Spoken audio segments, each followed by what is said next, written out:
have enjoyed the Invisible Illness Week conference this week. I know it's been a delight for me to go through and see all of the comments that you've written to our speakers, the questions that you've asked, and how they've been able to respond. I hope that if you haven't had the opportunity to listen to all of them this week, you'll remember that they are archived and you'll be able to go back and listen to them soon. Now, I will show you my office in a few minutes to let you know where I've been hiding all of this week. Here in my home office, sometimes it feels like kind of a hole. And I know that for those of you out there, it can feel alone too. It can feel like you're sitting there in your own house, maybe your apartment, maybe even a hospital bed, listening to this speaker talk to those with chronic illness. And although you may be able to relate with it, and it may feel comforting to know someone understands what you're going through, it can still feel like a lonely experience. Because let's be honest, it's not an actual conference. We haven't had the opportunity to turn around and chit-chat before the next seminar starts. We haven't been able to wander the hallways of the hotel and see who else is awake in the middle of the night, like I mentioned in the opening seminar. We haven't had the opportunity to sit and have lunch with each other and just get to know one another, to hear each other's stories. And I know sometimes it can feel, when you're done listening to the conference, like this.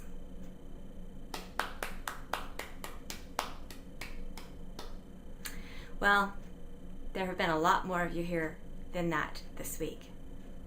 You may even think that it could sound more like this. Now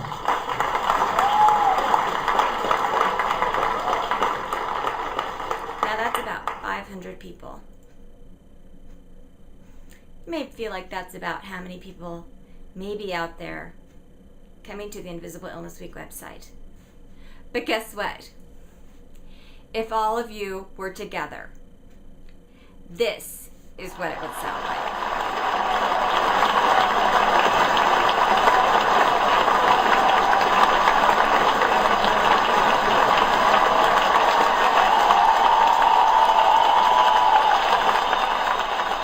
Isn't that amazing?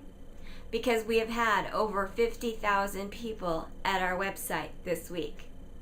And I'm actually pretty excited about that. And I know that you may be thinking, well, that's just a statistic.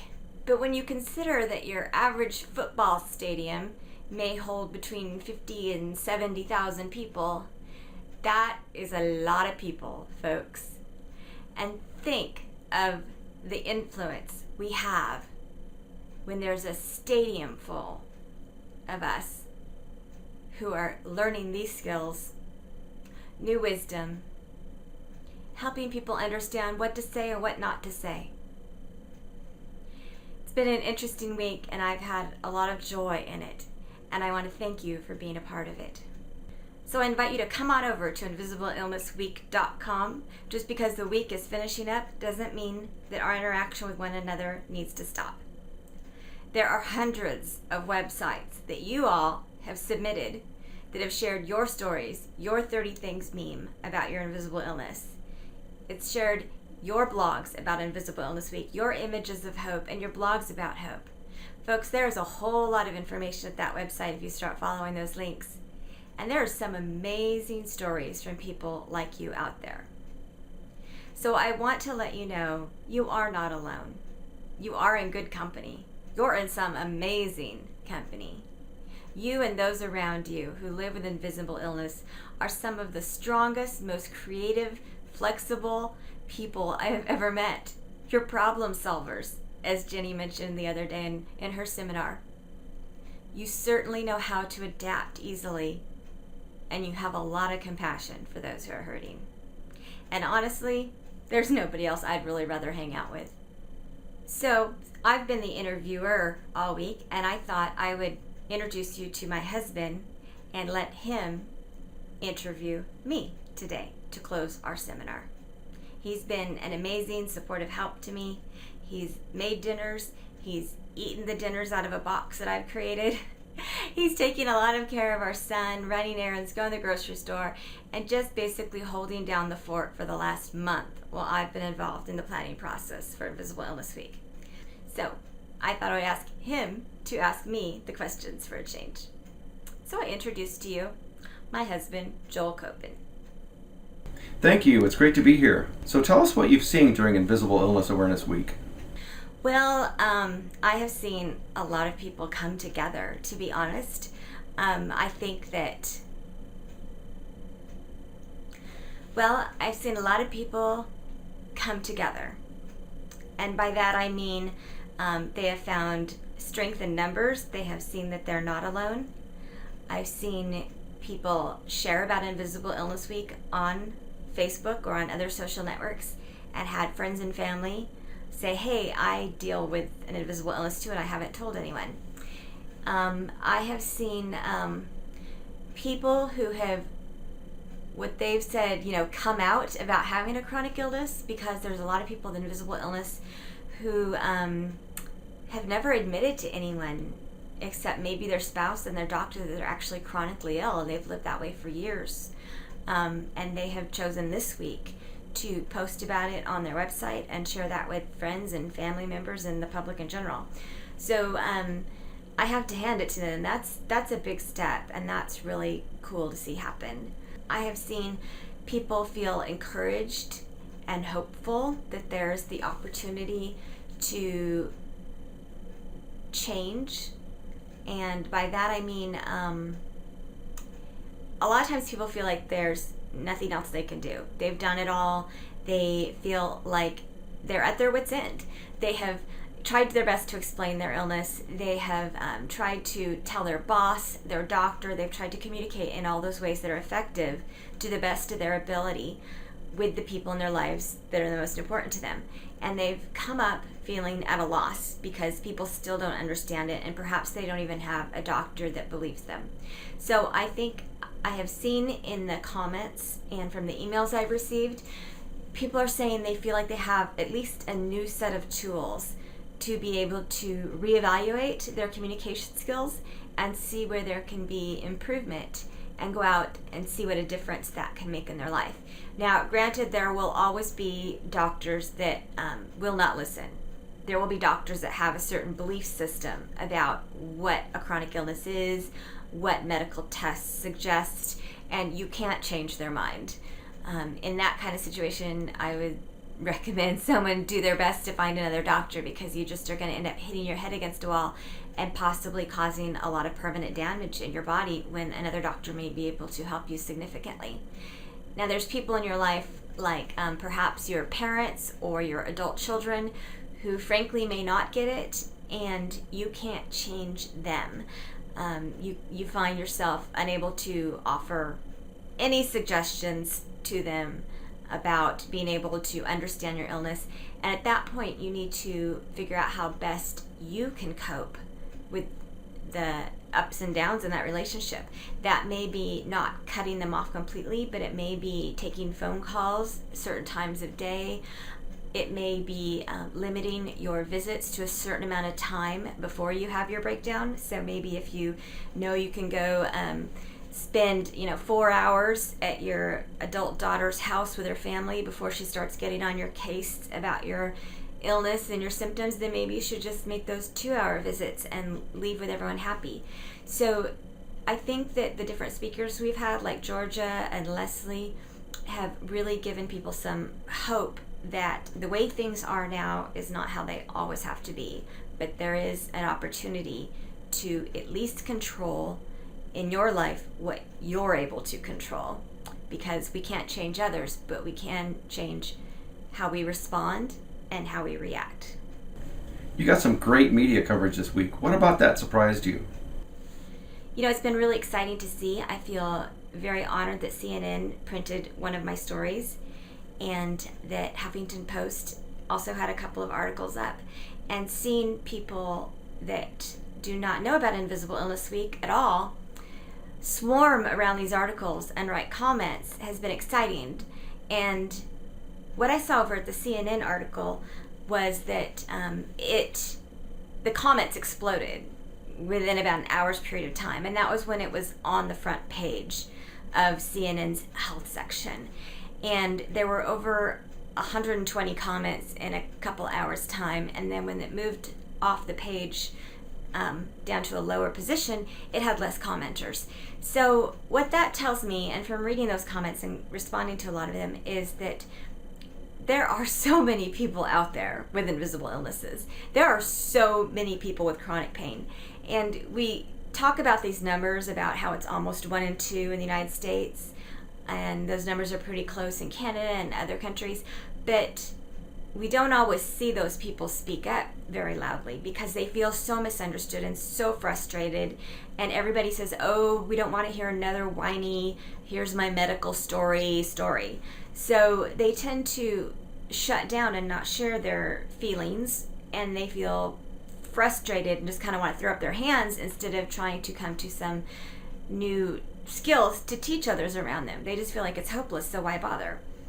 And from these articles, like at CNN, what I saw was when it's given a little bit of spotlight, even for just a couple hours, people come out of the woodwork and they share their stories and they support one another. They were actually very kind. And yes, there's always, the skeptic or the one who trolls the stories and writes a comment that's just facetious.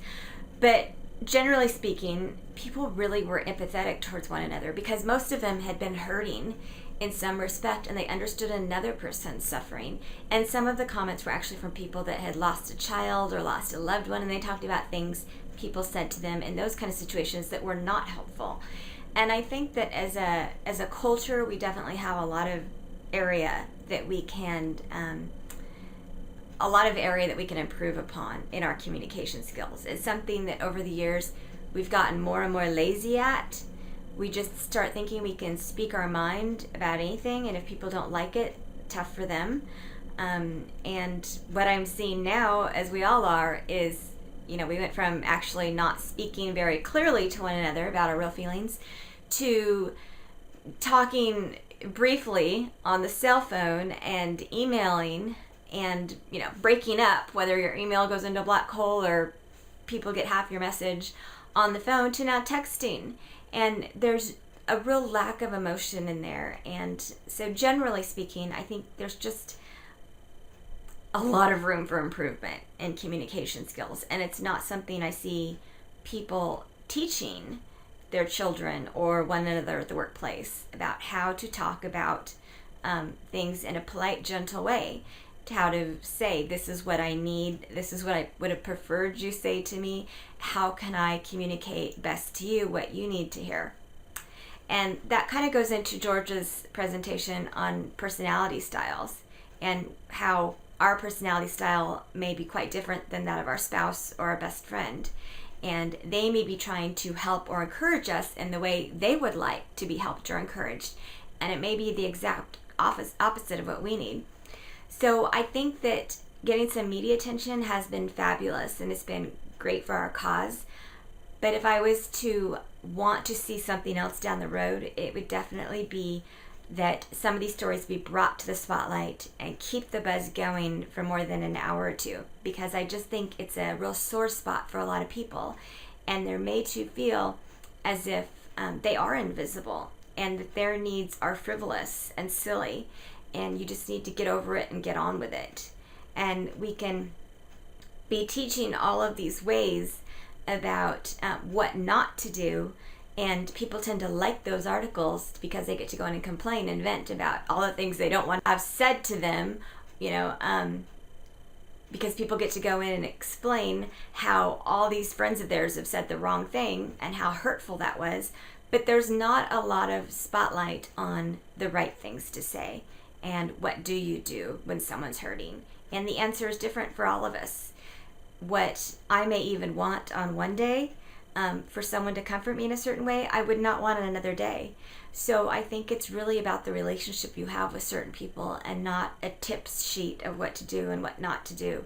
It really comes down to being able to genuinely ask someone what they need and have them in turn respectfully say, this is what I need and I really appreciate it. And I just see in our culture that being a huge need, that we have a lot of room to grow. Which seminar was the most popular this week, and why do you think that is? Well, so far it's been our very first workshop, and part of that reason, maybe because it was the first one, it was exciting, but it's also because it was with Wayne and Sherry Cannell, who are the founders of the Invisible Disabilities Advocate, and they talked about what to say and what not to say and how to help someone with a chronic illness. And I think that that is an area that, just like I was saying a minute ago, a lot of people see a need for improvement. They want to know what to say, they want to know what not to say, and they want to know how to help. But more so than that, most of our audience are those who live with chronic illness themselves. And I think they're watching it because there's a real desire to feel like you're not crazy, to feel validated, to feel as though it's okay to feel a little bit flustered when someone tells you something like, oh, your illness is caused by stress. You need to lower the stress in your life. We all hear those things and we can take it very personally. And I think that when we are able to hear someone else talk about them, and there's, a list of things to say or not say, we actually are able to separate some of our emotions from the situation and realize that if this is such a common thing for people to say, that it's on the internet in a video and this couple is talking about it, then it's not just me. This is something all people with invisible illnesses have probably heard at one time in their lives. So the video itself, I think, is popular right now because it's very validating, and it does express that it's okay to feel like some of those things are not appropriate when people say those to you, that you're not overreacting.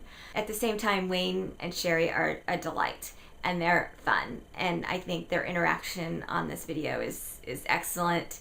And I wish we lived closer so we could just go hang out with them, because I think we would have a lot of fun together. And I think that a lot of the people listening feel the same way. So I know you don't charge anything for this conference. How exactly do you pay for this? Well, that's a good question. I'm still trying to figure out the answer to that. This year, I put out as little money as possible, and I did most of the work myself. So I used Skype with our speakers, and we did our interviews that way, and I hooked up my camera, edited the video, and I've done the website. So between that and all of the social media and those kinds of things, I've pretty much been able to run it out of my bedroom.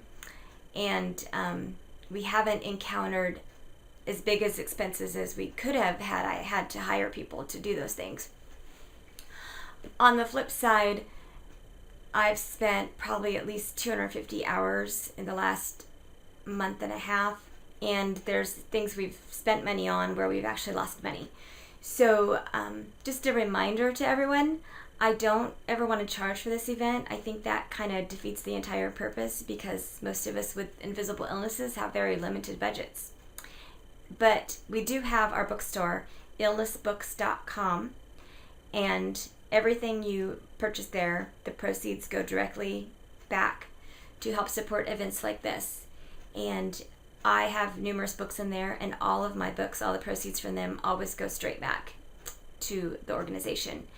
So I don't profit off of it individually either, but it keeps my nonprofit going. So there is a coupon for $5 off $20 in the downloadable goodies, which will be available a little bit longer. And the coupon is good through, I think it's the middle of October or something. So any purchases that you make are extremely helpful. And if you are able to make a donation at all, it is tax deductible, and it's extremely appreciated. So if you're financially in the position to make a donation, or you think, okay, had I gone to this conference, I would have paid $40 or $75. If you're able to give that, know that it will be well spent, because I have spent money on the software, the video editing software, all those different kinds of things, and that's just come out of our budget. So what do you hope people will take away from this week? Well, I hope that as the week finishes up here today, that they will go into the weekend feeling like they have had an opportunity to retreat in. And that was a phrase I used at the opening seminar, was that this was your opportunity to retreat in And we don't all get to go on retreats. We don't get to go run away to the mountains or the beach sometimes. We don't get to go to these huge conferences with thousands of people and get a nice cozy hotel bed and all that. So this has been an opportunity for people with invisible illnesses to feel like there was an event just for them, and an opportunity for them to retreat in and cut the world off for a few days. All of the things people say to you, feedback you might get from the nurse that doesn't hit you right, or whatever it is that's stressful in your life right now. Those of us who live with chronic illness, it can be one of the most devastating, biggest changes in your entire life. And to think that there is really no education about what to do next is still startling to me. I mean, we go through marriage, we start to get married. A lot of times premarital counseling is recommended. If you're going to have a baby, everybody goes and we buy these books on what to expect when you're expecting. I know I read Adoption for Dummies. All these different life-changing events that happen in our lives. There's even, thousands of books on what to do when you're going to buy a house and how to understand that, or if you're going to remodel. There's a lot of resources out there where you can learn how to better cope with those huge life changes. And there are some excellent books out there about dealing with chronic illness. However, there are so many emotions that people have, and they're different for each person.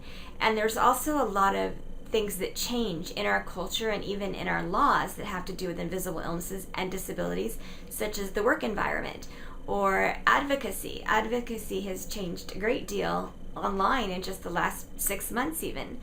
So, there's not an opportunity for those who live with illness to be able to take a moment to sit down and quietly go through some of the things they're struggling with in their life. And that may be finding their new identity and understanding how they can still find those goals and dreams that they feel like they have lost, how they can reevaluate those and plug those back into their future plans. So I hope that people go away from this conference and they're able to take away from it the feeling that not only are they not alone and that there is hope out there, but that there's also tools.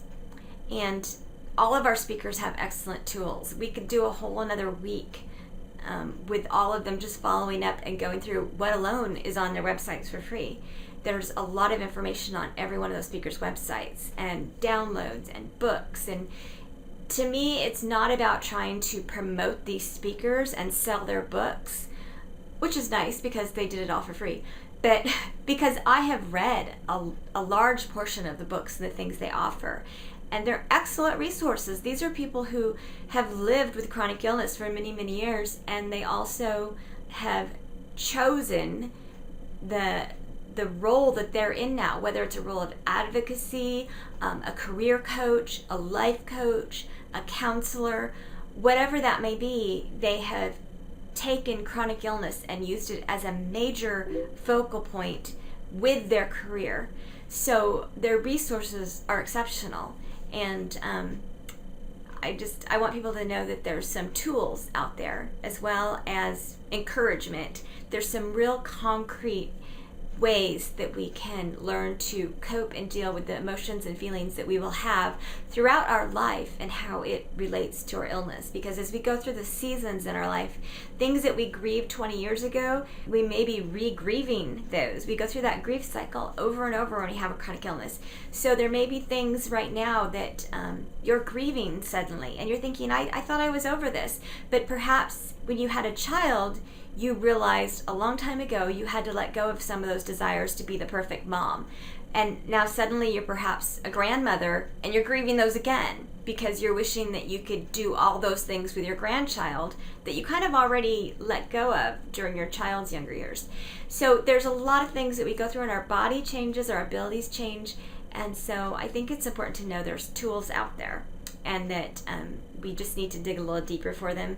And although getting online and venting in a support group and telling people no one understands and I'm so frustrated and I'm angry about this and I'm mad about this, that's okay, but it shouldn't end there. There's too many great resources out there for you to get stuck there in the muck of being frustrated. And I think that's where I see a lot of people stuck, and I'd like them to know that they don't have to be there. What are your plans at this point for Invisible Illness Awareness Week? Well, I still have a lot of blogs people have sent to me that I hope to post in the next few months. There's some great blogs people have sent in, they liked featured. More so than that, there's tons and tons of stuff on the website. Like I mentioned earlier, at invisibleillnessweek.com, if you go to the section at the top that says, blogs, submit your blog or something, there's hundreds of websites that have featured different topics having to do with invisible illness, and they've linked to us. And they're all exceptional, I have to tell you. There's the ones I've seen are great. There's a lot of really good ones. So I hope people don't forget that our website's here just because I'm not tweeting 80 times a day, but that there really are a lot of resources there that are fabulous, and it's people in your community. It's e-patients, it's your peers, and so sometimes they create resources and articles that you can relate with so much better than even some of the larger health organizations. I also have all of the speakers. I have their audio versions of their presentations, and we will have those soon in October, all on a flash drive. So if someone's interested in that, watch your emails, and I will post on the website when those are available. And it'll be a flash drive with the little logo on it and all the speakers. And so that's something you can have. If you went to a conference, a real conference, this would be on the back sign-up sheet of, yes, I want to order the all of the speakers. I've done it. I've purchased them from websites. I've purchased them from conferences before. It's always a great resource because there's so many things that you're just not able to take in at the moment. And I know that for a lot of people, they may have limitations on how many megabytes they can download. They may have a slow internet speed, and that can get frustrating with video. So the audio versions of those will be available, and that's a great resource to always have. How are you feeling? You must be exhausted. Yeah, I'm exhausted, and you know that better than anyone. I have to say I've been extremely blessed. I am so thrilled that my body has made it through, because you know me, in the last few months I've had so many problems with my shoulders. They're slipping out of place, basically. The rheumatoid arthritis has just eaten them away. So over here I have 3 bone fragments that are floating around in there, and tendons that are pretty messed up. So my shoulder, when I pick up anything a little bit, a piece of bone fragment gets stuck. And over here I'm missing basically the entire tendon that holds my shoulder together. So I have to say I haven't picked up anything. Not even like a jug of milk I have avoided in the last couple of weeks, because I just didn't have any time to be in bed for 3 days with ice every night and every day. So I've been trying to take it carefully in that respect. On the other hand, the fact that I've been able to sit at my computer for 12 hours a day is miraculous. And I do know that there are hundreds of people out there who have been praying for me this week. And I have felt them, because there's no way I could have been able to do this. I'm terribly sore everywhere. I have been going to bed with 8 pain patches in different locations and ice and all of those things, but the fact that I'm still here today and able to sit at the computer is just miraculous. There's just no other word to describe it. So I want to thank everyone so much for the prayers and your support and encouragement. So, do you have any last words about this week? Well, I just want to say thank you again so much for coming to the conference. I hope that it's been helpful. I hope that you have some tools. I hope that you remembered our scripture this week of Proverbs 23:18, that your hope will not be cut off. God has a future and a hope for you. And even if you don't believe in God, He still has a hope and a future for you. God has a future and a hope for you, and it will not be cut off. And that's just a fact. There's no exemption in there that says God has a future and a hope for most people, and it will not be cut off except for those who are chronically ill. Then I'm going to have to figure out something else to do with them. No. It says God has a hope and a future for you, and it will not be cut off, period.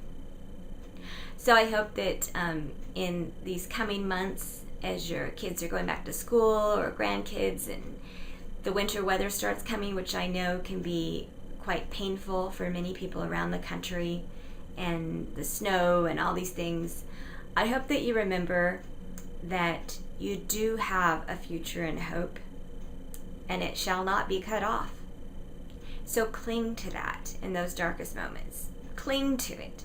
Repeat that verse over and over as you're laying there sobbing on the floor.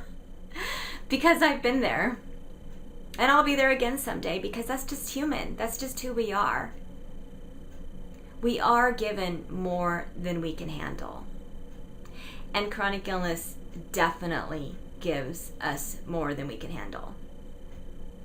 And the reason for that is because we were never meant to be able to handle it alone. So I hope that as you turn off the computer today and you step away and you remember some of the things that you learned this week, and you look back at your notes and you remember maybe that one or two different comments people made that really hit home with you, or someone that reached out to you who was really friendly. And I hope that you'll know that all of that, it's all part of your future and your hope. And just because you have an illness doesn't mean that any of that's going to be taken away from you. God often delivers our packages and gift wrapping that we really do not like. But the inside, the present, is so much better than we ever could have imagined it to be. It's like asking for a rock and getting a brand new car. The gift is extraordinarily better than you ever imagined it could be. And I have given my time and energy and I've given up time with my family. My son said the other day, I feel like I don't even have a mommy right now. I canceled plans with some really amazing women. That's my annual retreat that I really emotionally needed to go to. But I knew I shouldn't do the drive, and I didn't have the time. Sacrificed all of this with joy, because I believe that God can make a difference in your life. Because He's done it with me. He's taken my dreams of wanting to grow up and have a baby and work for a nonprofit somewhere. He's taken those dreams and given me a child through the gift of adoption, and given me this amazing opportunity to have my own nonprofit and reach out to you. My dreams were so much smaller than my reality now is. And yet if you were looking at my medical reports, you'd see they're not all that great. Every time I go to the doctor, it's worse. And every time a problem is taken care of, another one is twice as bad as we expected. Illness is not fun, but life can be. So I encourage you to know that I'm on this journey with you, and I love you, and I will do my best to respond to the emails and all that I know that's coming here soon. This next week, I'm taking a little vacation and just stepping away from the computer for a while. But I look forward to hooking up again with you soon, and I hope that you've had a blessed week.